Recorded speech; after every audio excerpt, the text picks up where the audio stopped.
చారిత్రకమైనటువంటి రాజ్యాంగేతర అధికారాన్ని అనుభవించారు రామోజీరావు గారు.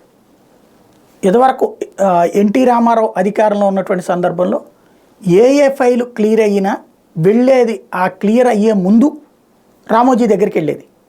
ఆ పనంతా చంద్రబాబు దగ్గర ఉండి చూసుకునేవాళ్ళు. ఈ విషయం ఎన్టీ రామారావు నోటీస్కి వెళ్ళింది. వాళ్ళకి పంపించడం ఏంటి మనం అని అడిగితే చంద్రబాబు గారు కన్విన్స్ చేశారు. ఏం లేదండి, వాళ్ళు వార్త మంచిగా మనకు పాజిటివ్ వేయడానికంటే ఎన్టీఆర్ ఆగ్రహించారు.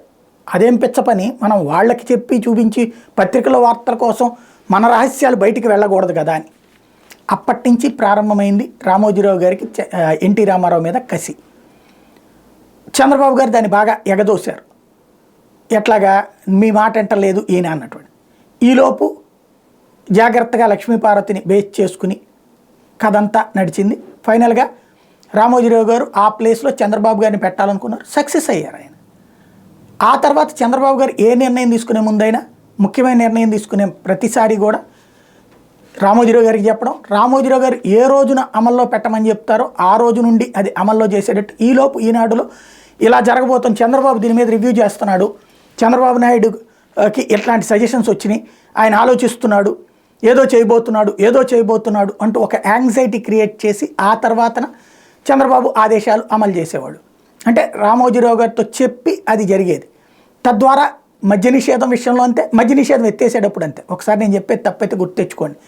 అట్లాగే విద్యా వ్యవస్థలో కార్పొరేట్ విద్యా వ్యవస్థల్ని ప్రోత్సహించుతూ తీసుకొచ్చినటువంటి చట్టం అంతే. అంతకుముందు ప్రభుత్వ పాఠశాలలు, ప్రభుత్వ కళాశాలలు కొత్తగా ఏర్పాటు అంశం నుంచి తీసుకొచ్చి ప్రైవేట్ కళాశాలలు, కార్పొరేట్ ఆసుపత్రులు అన్నటువంటి ప్రోత్సహించడానికి తీసుకొచ్చిన చట్టాలు కూడా అట్లాగే.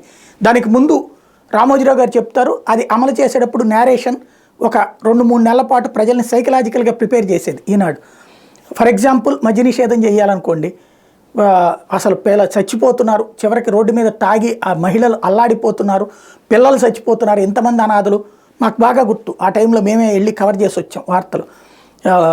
ఏది పేదల వాడల్లో మగవాళ్ళు చచ్చిపోయిన తర్వాత వితంతువులుగా మిగిలినటువంటి మహిళలు, వాళ్ళకి సంబంధించినటువంటి స్టోరీలు ఎన్ని రాస్తే అంత వార్తలు వచ్చాయి. అట్లాగా మద్యంతో నాశనం అయిపోతున్నారు. ఇందులో పాపం కొంతమంది రిపోర్టర్లు అయితే రాసేవాళ్ళు, వాళ్ళు కూడా మందు తాగేవాళ్ళు. కానీ మేనేజ్మెంట్ కోటా కాబట్టి అది రాయక తప్పలేదు. అట్లాగా అదే తర్వాత చంద్రబాబు నాయుడు అధికారంలోకి వచ్చాక మద్య నిషేధం ఎత్తేయాలనుకున్నారు. అప్పటి నుంచి మద్య నిషేధం రాష్ట్రంలోకేమో ఎంత చెప్పినా సరే మందు వస్తుంది.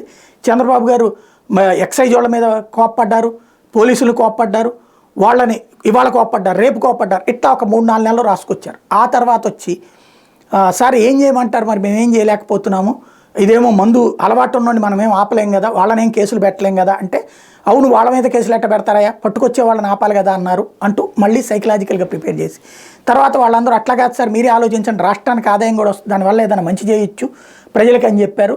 దాంతో చంద్రబాబు ఫస్ట్ వ్యతిరేకించారు అని ఒకరోజు, తర్వాత ఆలోచిస్తున్నానన్నారని ఒకరోజు, ఇట్లాగా ఒక 6 నెలల కథ నడిపి ఫైనల్గా మద్య నిషేధం.